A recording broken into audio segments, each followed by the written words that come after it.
Hi, I'm Rebecca Brandt, and today we're going to make homemade kimchi by scratch. I've been going nuts for kimchi. I love it. It's a Korean side dish that is super healthy for you.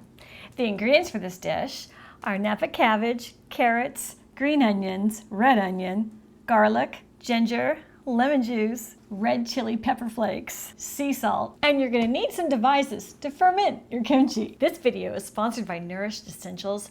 I contacted them because I really wanted to make a by scratch kimchi, and they have the best in fermenting products and guidebooks and everything you want to know about fermenting foods. Fermented foods are so healthy for you. First thing you got to do is wash your Napa cabbage, just in case there's any pesticides on it, and give them a little pat dry.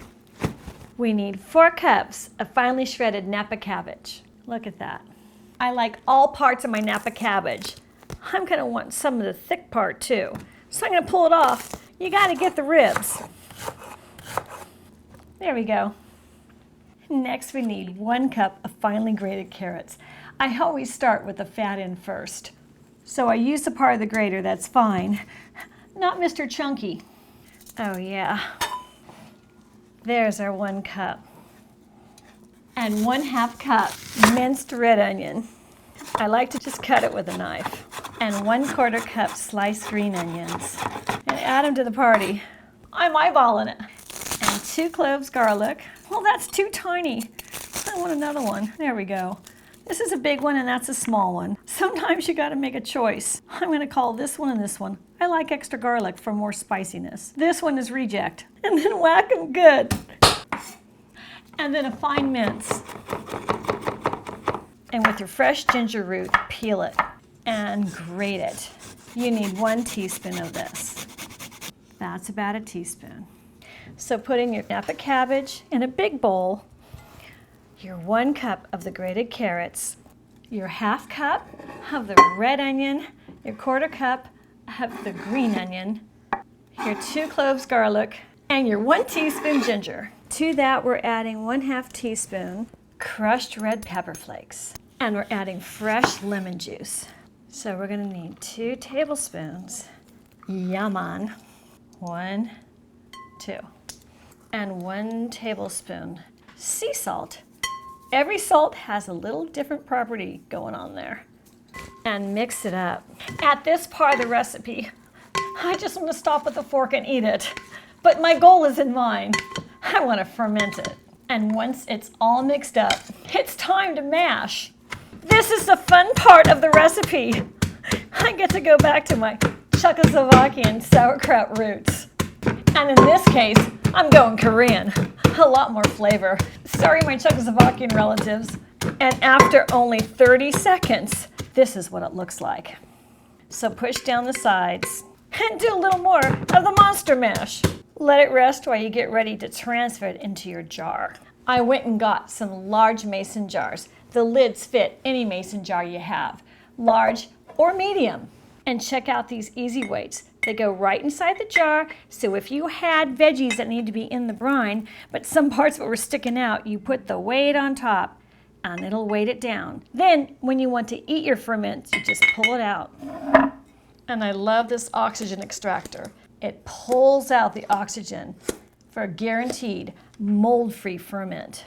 And look at the way the oxygen extractor fits perfectly, so you can pump it. And the date setter keeps track of when your batch has started, so you get a perfect tasting ferment every time. Look at all the little numbers there. Those are for dates of the month. My date's the 18th, so that's where I'm setting it today. This waterless airlock valve ensures absolutely no oxygen can enter, but lets the carbon escape, eliminating any chance of mold. And this easy release tab makes it so when you want to open, it's easy to open. It doesn't get stuck. The reason fermented foods are so healthy is because when the foods break down, they break down to a probiotic lactic acid bacteria. During the salting of the cabbage, what's happening is you've pushed out the bad bacteria because they can't live in salt, allowing the lactic acid bacteria to flourish. And this is really great for your gut.